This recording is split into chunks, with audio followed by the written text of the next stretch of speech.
Welcome to the Psych Central Show, where each episode presents an in-depth look at issues from the field of psychology and mental health, with host Gabe Howard and co-host Vincent M. Wales. Hello everyone and welcome to this episode of the Psych Central Show podcast. My name is Gabe Howard and with me as always is Vincent M. Wales. Vince! What? Merry Christmas! Thank you, you too. Why, thank you. I love that we're leaving the idea in people's heads that like we spend Christmas together. Yeah, we don't. We don't because we have better options. Well, plus the fact that we're recording this before Christmas, so people don't know that. Leave the illusion intact. They do now. No, it's Christmas Day while we're recording it. Even though it's going to come out a week before Christmas, we recorded this on Christmas Day. Santa Claus came down the chimney. There was stockings hung with care. There was the Grinch, or you may know him as Vincent M. Wales, co-host of the podcast. That was so predictable. Where's the tree? It's still November as we record this. Oh, you're breaking the fourth wall. Who do you think you are, Deadpool? Vin, one of the things that we want to cover this year are survival tips for Christmas, and there's so much written on the internet about how to survive Christmas with angry relatives and how to survive Christmas with you name it. Yeah, I mean, it just there's a lot of people this time of year that aren't in the best way, and they just want to get by. So we wanted to go in a little different direction because I think that we can relate to it. We wanted to talk about surviving Christmas that's still a good Christmas, but in less than ideal circumstances. For example, my best Christmas would be surrounded by my grandma and my grandfather and my mother and my nieces and nephews, but I'm married. So I have to spend Christmas with the in-laws. Now, spending Christmas with your in-laws doesn't immediately make it a bad Christmas. It's just a less than ideal one. Does that make sense? I agree. Been there, done that. Yeah, so I get it. In my case, my ideal Christmas would also be to be with my family at home and surrounded by, all the dogs and kids and everything. But that's not always feasible for me. And it's not feasible for you because you moved across the country. Yes, I'm across the country, yeah. A lot of people probably don't realize that, but as a lot of people know, we grew up in the same small town, but now you live in California and you left all your relatives behind. Mm-hmm. So as much as people probably think that podcasters are independently wealthy and can just jet set all over the country to be with the people they love, yeah. Hate to bust that illusion for you, but no. That's just too bad. So let's talk about ways to survive Christmas in less than ideal circumstances that are still pretty good, even though it's not exactly that we want. And the first thing right out of the gate is it's probably not a good idea to go into Christmas saying, this isn't my first choice. That's fair. So what should you go in saying it's going to be? This is my second choice. Remember the Meatloaf song, 2 out of 3 ain't bad? Yeah. Well, in my case, it is Christmas. I'm off work. I am surrounded by people who love me. My wife is with me, and that's, of course, wonderful. And do I wish that my family could be there? Yeah, absolutely. I'm not going to pretend that I don't. But I am very happy that my wife gets to be with her family because that's meaningful to her. So I could sulk and ruin it for her and be that guy. Mm-hmm. And listen, I've been that guy in years past. But all that did was kind of suck the Christmas joy away from those around me. And that's not a very good gift to give to, your spouse or the people that you love. So I've tried to keep that in mind as I've matured. But your case is a little bit different, Vin. How are you spending Christmas? This year, I am spending Christmas, including Christmas Day, not just around that time, but I'm spending Christmas Day up on the Humboldt County coast, up in Arcata specifically, which is one of my favorite areas. It's beautiful. It's next to the ocean, and there's redwood trees, and it's a really cool place. So that's where I'm going to be for approximately a week. But specifically, and all anybody listening to this podcast is going to care about, is that you're going to be alone on Christmas. This is true. Now, isn't that sad? I mean, shouldn't we all immediately feel sorry for you, and you feel sorry for yourself? If you are so inclined to feel sorry for me, I can't stop you. But I don't look at it that way. It's not the ideal situation. I would prefer not to do that. But of the remaining choices, if going home is not a choice, then this is my second best choice. Now that's curious, and I want to ask some questions about that, because a lot of people would think that's not your second best choice. It means that everybody in California hates you and won't spend time with you. And as somebody who lives with depression, it would be easy to fall down that path. Why is nobody inviting you to their house on Christmas, Vin? You're an orphan. It has happened in the past, and on a couple of occasions, I once accepted an invitation to spend Thanksgiving with one of my coworkers and her extended family, and I once spent Christmas Day with a different coworker and his family. As an introvert and somebody who is not comfortable around large groups of people, the Thanksgiving thing was painful for me. The only people I knew were my coworker, her husband, and their kids. I didn't know anybody else there, so I felt like the outcast. I was the outside person who was brought in, and I never felt comfortable. I deeply appreciative of my coworker for inviting me in the first place. But that's a really good point. So you bought into the idea that you can't be alone on a holiday. So you chose what you thought was the best decision. You're not going to be alone on the holiday. So therefore you've solved the problem, and that should have led to a better holiday. But you're saying you didn't enjoy it as much, so... If I'm honest, Gabe, no. I did not expect that it was the best choice for me. Then why'd you do it? I guess out of politeness. They were kind enough to invite me and practically insist on it. So I said, okay, I'll do this. So you went out of obligation, and they probably insisted upon it because they don't like the idea of somebody being alone on a holiday. Yes, and those exact words came out of their mouths. Yeah. You can't be alone today or tomorrow or whatever day it was, come be with us. And that's an interesting thing to consider. Why are people so... Because they can't imagine it for themselves. Therefore, they can't believe that anybody else would be okay with it either. And I want to tell you, I don't want to be alone on a holiday. I don't like it. And I know that you're an introvert and I'm an extrovert, but I don't think that's what it is. I think that there is so much conditioning that holidays are about friends, family, loved ones, joy, sharing, community, that the idea of not being a part of that just makes me sad. But why? Why? I mean, I'm asking you because you have... Listen, Vin, this is not an age joke, but you're not a young man. We're not talking to a 20-year-old guy who's spending his first Christmas in California away from his family. Right. You've done this for a long time, and you have made a decision that this is the best decision for you. And I think, again, even me... And even I'm thinking maybe you should go into debt and fly back to your families because, again, you can't be alone on Christmas. You can spend Christmas with me and my in-laws. Yeah, I don't think so. I don't know your in-laws, and I'm sure they're lovely people, but I don't know them. Some of them are okay. Therefore, I would not be comfortable with that. But you would be comfortable alone. And that's really the point of this. You've established that, look, even though the people from the outside looking in might think that this is a sad thing to do, it's not. And if you bought into that line of thinking, you would wake up on Christmas morning all by yourself, decide that the rest of the world is looking down on you, and feel badly. Yeah. So you would set yourself up to fail if you thought this way. Right. So clearly you're not thinking this way. No, I'm looking at it this way. True, I'm not in my ideal situation, but I am going to be spending it in a place I love that I don't get to go to very often because it's a long drive. And that's a nice thing. That's a nice thought to be able to go up there. We'll be right back after this word from our sponsor. This episode is sponsored by BetterHelp.com. Secure, convenient, and affordable online counseling. All counselors are licensed, accredited professionals. Anything you share is confidential. Schedule secure video or phone sessions, plus chat and text with your therapist whenever you feel it's needed. A month of online therapy often costs less than a single traditional face-to-face session. Go to BetterHelp.com/Psych Central and experience 7 days of free therapy to see if online counseling is right for you. BetterHelp.com/Psych Central. Welcome back, everybody. We're discussing less than ideal Christmases that are still pretty darn good.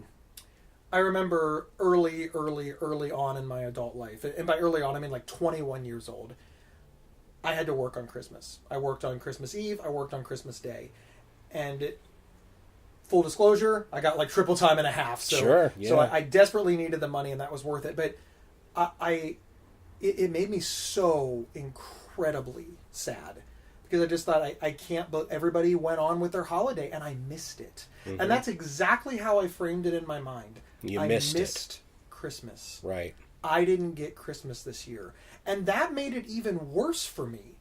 And the reason I'm telling this story is because when I look back on it now, now I'm past 40, Vin. Mm-hmm. I'm not a young man anymore. And I think was half your life ago. Yeah, literally. Mm-hmm. And I think, that's not what happened. I made a good decision. I was married at the time, and she went and spent Christmas with her family. So she was taken care of, and she was happy, and we really needed the money. Mm-hmm. We were just starting out. So I put my family, my little new family, in a good position. That was a massive paycheck at a time that we needed it. And listen, I also helped the organization that I worked for.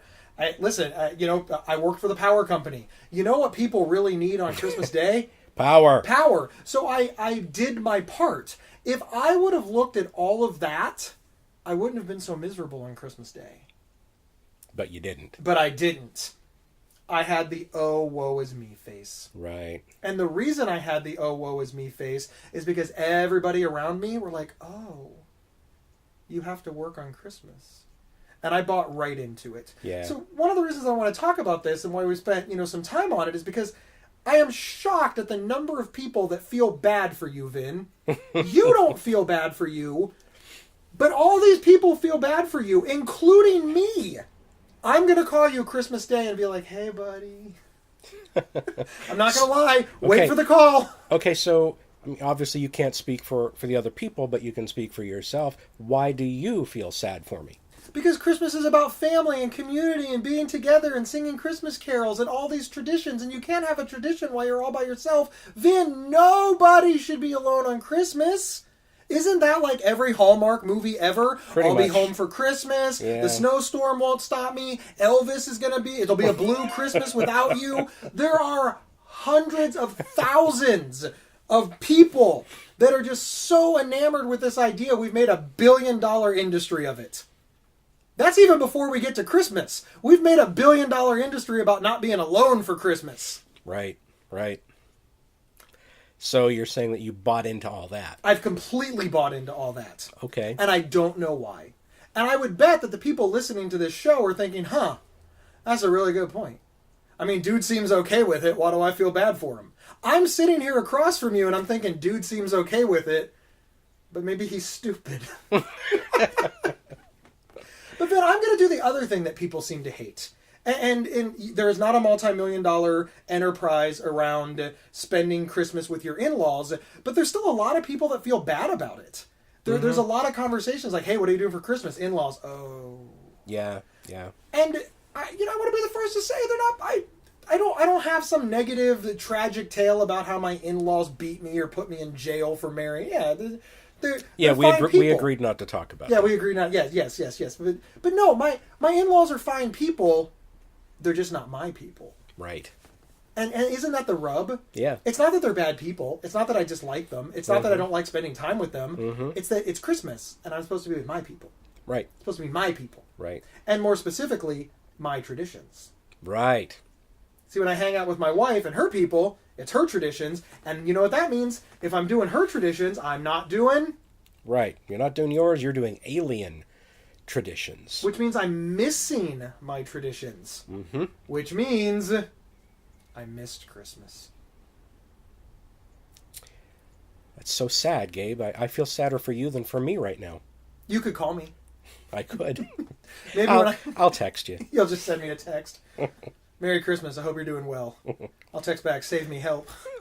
My mother makes better noodles than this lady. But sincerely, it really does seem that some of the reasons that we have these bad holiday experiences and these bad Christmas experiences isn't about what we're doing. But what we're not doing. Yeah. And isn't that just a way to set yourself up to fail? I'm not going to pay attention to what I am doing. I am instead going to entirely be focused on what I'm not. Yeah, exactly. How do we get around this? Just quit it. Oh, stop it. Exactly. You heard it here first, ladies and gentlemen. Yep, the great Vincent M. Wales has solved the problem. Just stop doing that. Stop it.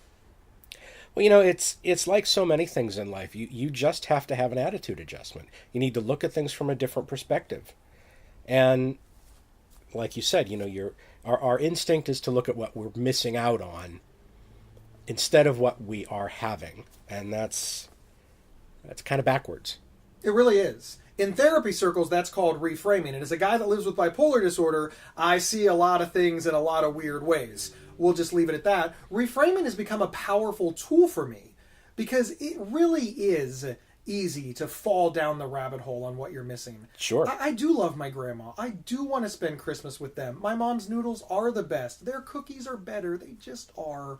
But I gained so much more. And if I embrace the traditions from my wife, then I can build those traditions so that someday when I'm 60, I'll want those traditions because they'll just become normal. And then we get into that problem. This Christmas is abnormal. Right. What other people are doing is normal. And I think we need to defeat that because the reality is this is nonsense. We've heightened this up in our brains that there is a normal way to do things. You realize every tradition my family has is just a bunch of random stuff that we've been doing, and we have no idea why. It's not extra meaningful. It's not powerful. It doesn't make us have a good year or a good Christmas. We're just used to it. Exactly. Yeah, and because we like what's familiar. We're comfortable with it. We do. Yeah. Now, to be fair, too, Christmas, a normal Christmas for my family has certainly changed over the years because, well, the family gets bigger.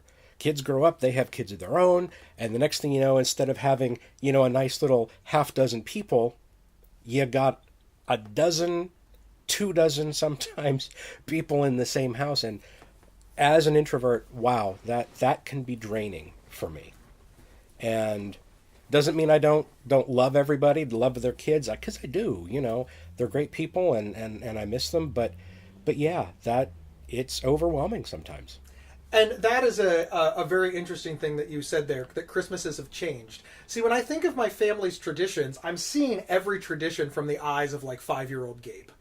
Again, I'm over 40 years old. My mother still makes me a stocking. I apologize. Santa Claus. Yeah. Still leaves me a stocking on Christmas morning. It's really nice of him. That is nice of him. He's a good guy. And he can always find me no matter whose house I'm at. It's almost like he works for the NSA. That's clever. Maybe it's like instead of the National Security Agency, it's the National Santa Agency. Ooh. Maybe we've been saying it wrong all this time. Maybe. But Christmas has changed. As you said, Christmas changed a ton. When I was younger, I used to wake up and see what Santa Claus got me. When I got older, I would wake up and see what my parents got me, but put Santa's name on. And when I got even older, and like my brother and my sister, they started having children, then I got to see it through a child's eyes as an adult. And that was so wonderful to watch them. And now, of course, all those kids grew up now. Mm-hmm. So now when I go to my parents' house, there are no children. But my nieces and nephews, they're starting to have kids of their own, so it's coming back around. Yeah. And I have a cool wife. You do. I do. You do. And, I've told her that there's just certain things that I like about Christmas. And we still do them with a whole different set of people. I like decorating sugar cookies with kids. Well, my family, we don't have kids anymore. They all became teenagers. And they grew up. My wife's family has kids.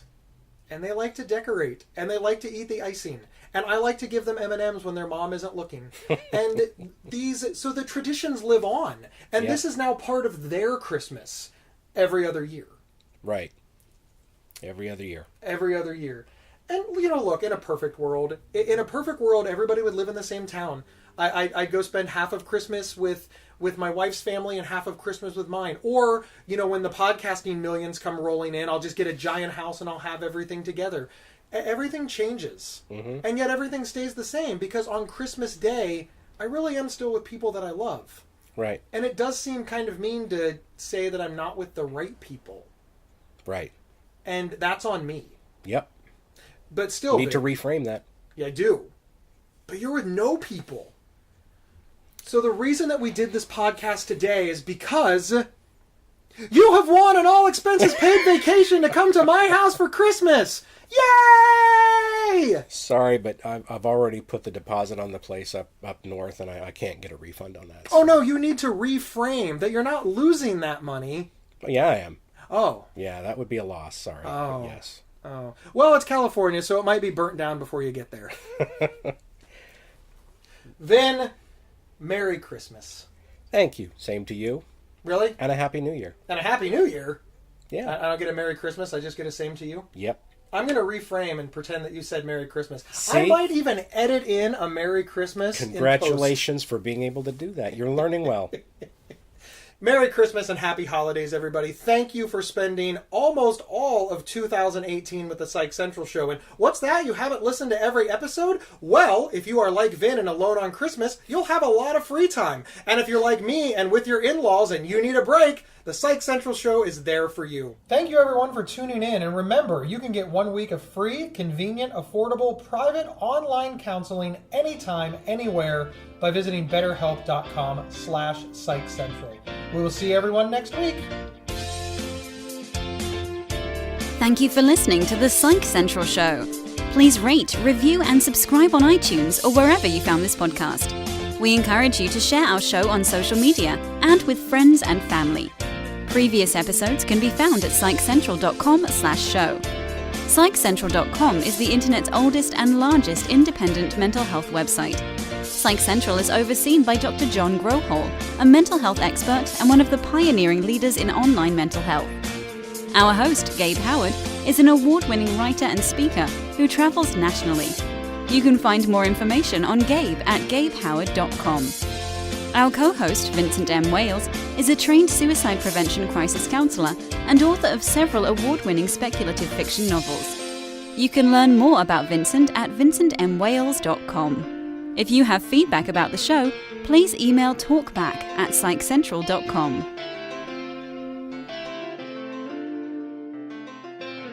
Merry Christmas. Ho, ho, ho. What'd you call it? Ho, ho, ho. What did you